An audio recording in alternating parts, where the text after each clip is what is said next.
The film begins with a female warrior named Yin Ran from the Taiji clan. She is remembering her childhood with her family. Sadly, her happy memories don't last long because 6 clans attack the Taiji clan, looking for a special stone. This stone is said to give endless power to anyone who has it. After the attack, everyone in the Taiji clan died except for Yin Ran and her best friend, Cheng Feng. Cheng Feng is the son of the Taiji leader and the last descendant of the clan. While thinking, Yin Ran played a flute that Cheng Feng had given her, which made him remember the attack. Seeing him panicking, Yin Ran tried to calm him down. They were actually waiting for a clan leader. They believed this clan leader was one of the masterminds behind the Taiji clan massacre. To draw him out, they kidnapped the leader's baby.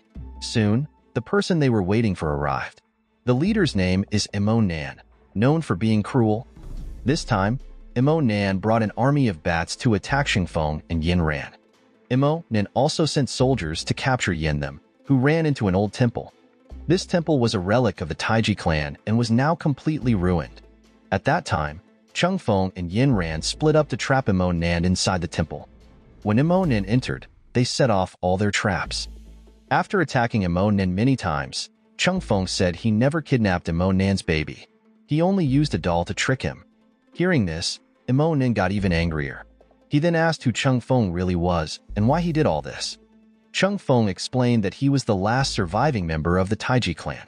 Since the massacre, he had trained hard to become a great warrior to get revenge on Imo Nan, the one behind the massacre. Cheng Feng's mother had also died while she was pregnant. There, Imo Nan quickly apologized for the massacre 18 years ago, saying he never meant for it to happen. But before he could explain, a female warrior suddenly attacked him. This warrior was Imoja, Imo Nan's second child. Imoja was known as the Magnetic Blood Sword because she could control all types of metal. At that time, Imoja came to save her father and defeat Cheng Feng, who was already famous among young warriors. Without thinking, Cheng Feng challenged Imoja to a duel. But Imoja brought troops with her, and they managed to capture Yin Ran. Imoja also brought her older brother, Zhang, to help surround Cheng Feng and Yin Ran. In the middle of this tense situation, a strange creature attacked Imo Nan's troops. Everyone panicked and became very alert. Then, Cheng Feng told Yin Ran not to move because the underground creature could sense footsteps. Meanwhile, Imoja and her troops decided to fight the creature. While Imoja and Zhang were busy fighting, Cheng Feng and Yin Ran used this chance to find a safe place. They knew the Taiji temple well, so they quickly found a hiding place. They entered a cave and rested there for a while. While waiting for things to calm down, Yin Ran wondered about the strange creature. Cheng Feng then remembered a story he heard as a child. His late parents told him that this temple was built to store the Taiji stones, which other clans wanted. These magic stones were said to be guarded by giant creatures. Anyone who wanted the stones had to defeat these creatures, but no one had ever managed to do it. Everyone who entered the secret cave never came out again.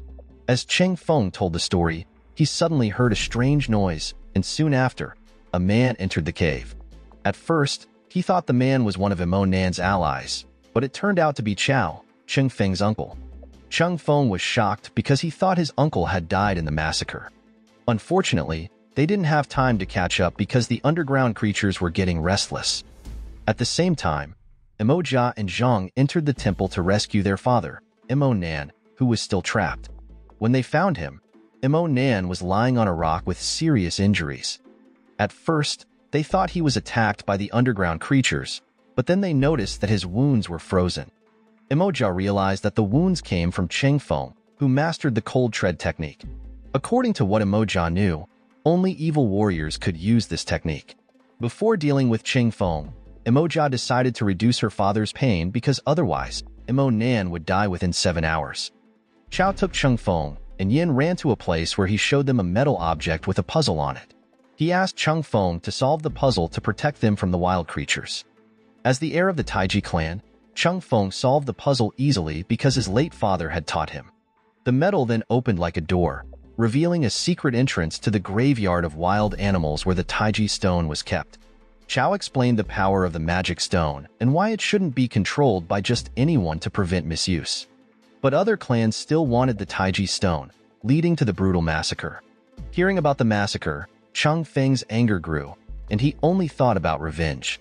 Before Cheng Feng could respond, Chao gave him a map to find the Taiji stone and absorb its power. He also named Cheng Feng the new head of the Taiji clan, hoping to revive the lost clan after taking revenge. However, Yin Ran didn't agree with Chao's plan and forbade Cheng Feng from seeking the Taiji stone, as their ancestors' rules prohibited them from touching it. Despite her warnings, Cheng Feng entered the secret cave, and Yin Ran followed to ensure he didn't die inside. Inside the cave, they moved slowly and carefully. Chao reminded them that the cave was full of wild creatures and traps made by their ancestors. Soon after, Cheng Feng opened the map to find the Taiji stone's location. Suddenly, Emoja appeared and attacked him. In the middle of the fight, Zhang and his men surrounded Cheng Feng. Emoja also took the map from Cheng Feng, saying she wouldn't let him control the Taiji stone unless he gave her the antidote to heal Emo, and since only Cheng Feng could cure the wounds with his cold tread technique. While they argued, the cave floor shook again, and a giant snail appeared, attacking them all. Fortunately, Cheng Feng and Yin Ran managed to avoid the snail's attack, but there were many more wild animals that could appear at any time. Cheng Feng knew he had to find the Taiji stone quickly. Emoja then asked Cheng Feng why he saved her and Zhang, even though he had a grudge against their father. Cheng Feng explained that his grudge was only against Emo Nan, not his children. Emoja and Zhang felt a bit grateful but still suspected Cheng Feng for putting their father in a coma. Before they could discuss more, the giant snail attacked again. After defeating the snail, Cheng Feng grabbed the map that had fallen from Emoja's hand and ran to get the stone. But then, a dirty warrior named Wu Pong attacked him, also wanting the map. Wu Pong eventually fled, and Cheng Feng chased him to a giant spider's nest. Wu Pong disappeared, leaving the map behind. Soon after, Yin Ran and Chao caught up with Cheng Feng at the nest. When they were about to read the map, Emoja and her troops surrounded them again. They argued, and Zhang wanted to kill Cheng Feng, but Emoja stopped him. She knew that only Cheng Feng could heal her father and that they needed the Taiji stone to restore his strength after he recovered. At that time, Emoja and Cheng Feng agreed to make peace until they got the Taiji stone. However, they had to get through a giant spider web without waking the spider. The giant spider was one of the strongest creatures in the cave, even eating giant snails. And Cheng Feng, who could read maps, decided to create a path through the spider web, but he accidentally woke the spider. With the help of Emoja and Yin Ran, Cheng Feng managed to avoid the giant spider. After making the path, Cheng Feng told everyone to follow him across the web. Everyone got through safely, but Yin Ran stopped in the middle because her flute fell onto the web. The flute was very valuable to her, so she tried to retrieve it, but this made the giant spider furious. Despite saving Yin Ran, Cheng Feng decided to defeat the spider so it wouldn't cause any more trouble. Using all his kung fu skills, Cheng Feng was determined to fight it alone. After escaping from the spider's nest, Cheng Feng got angry with Yin Ran for risking everyone's safety to save her flute. Yin Ran apologized. Meanwhile, Emoja was in pain from being sprayed by the spider's poison. Feeling guilty, Yin Ran treated her with herbal plants. During this time, they got to know each other and shared their stories. There, Yin Ran thanked Emoja for helping her earlier. Emoja asked why Cheng Feng, who seemed kind, could use the cold tread technique, which was usually used by evil warriors. Yin Ran explained that Cheng Feng didn't use that technique, and no one in the Taiji clan knew it. While they were talking, they heard fighting. Soon after, Wu Pong appeared and attacked Cheng Feng again, but managed to escape even though Cheng Feng almost defeated him. Wu Pong left behind traces similar to the cold tread technique, making Emoja suspect that Wu Pong was the one who attacked her father. Emoja decided to find Wu Pong to take revenge and get the map back. Yin Ran, however, had a different opinion. She thought the person using the cold palms was Chao because his hands were always very cold. She didn't believe Wu Pong could have such a move since he seemed insane. At that time, Cheng Feng didn't accept Yin Ran's accusation against his uncle and told her to go home and not interfere in the search for the Taiji stone. Long story short, Cheng Feng and his friends arrived at a big place where Wu Pong was already waiting. As Yin Ran had said, Wu Pong was indeed insane. With the little sanity he had left, Wu Pong said he had been in the cave for 18 years but never found the Taiji stone. After saying this, he suddenly went crazy and became violent again. There, Cheng Feng and his friends got tired of Wu Ping's behavior and decided to ignore him. Then, Chung Feng opened the map and tried to solve the puzzle. According to the map, the place where they were standing was the location of the Taiji stone. But Chung Feng couldn't find anything there. After thinking for a while, he realized that the place formed a yin and yang symbol. Hearing this, Wu Peng started digging in the middle of the symbol. Surprisingly, Wu Peng found a stone mound. Soon after, the moonlight turned red and something strange happened. A giant ball appeared, protecting the Taiji stone. This ball could move and contained deadly poison. Wu Peng and Zhang were hit by the ball and poisoned. In the chaos, Chung Feng noticed something strange about the ball. He decided to fight it alone to find out what was inside. When the ball split open, Chung Feng was shocked to see a pair of giant rats inside. Chao explained that one of the rats had swallowed the Taiji stone. At that time, Chung Feng had to cut open the rat's stomach before it went berserk. But the rat Chung Feng had to cut open was pregnant, reminding him of his late mother who died while carrying a baby. While Chung Feng hesitated, Yin Ran was still in the cave, thinking about who had the cold tread skill. She then noticed Chao's palm prints on a rock, which were as cold as ice. Yin Ran realized that Chao was the one with the cold tread skill. Without further thought, Yin Ran told everyone. It turned out she was right that Chao did have the cold tread technique and evil intentions to possess the Taiji stone to dominate the Kung Fu world. Then, Chao admitted that he was the one behind the massacre, not Amo Nan or another clan. He did it because he was jealous of Chung Feng's father, who was chosen as the clan leader. Chao believed he deserved to be chosen too, but since he didn't have the Qing Feng clan bloodline, he couldn't be the leader. So, he decided to make other clans fight each other to kill all Taiji members. He even killed Chung Feng's mother, his own sister. After talking for a while, Chao attacked Chung Feng and Yin Ran. In the end, Yin Ran died. Seeing his best friend's death, Chung Feng felt guilty for not being able to save her.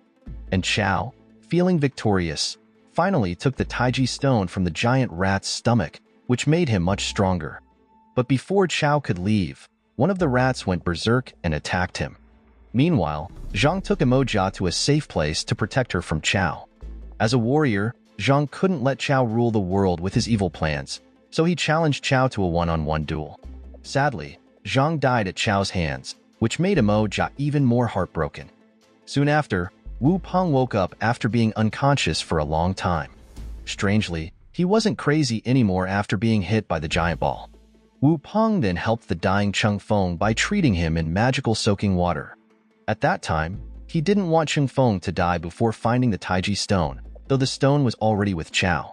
While treating Chung Feng, Wu Peng saw the necklace he was wearing and suddenly remembered his dark past.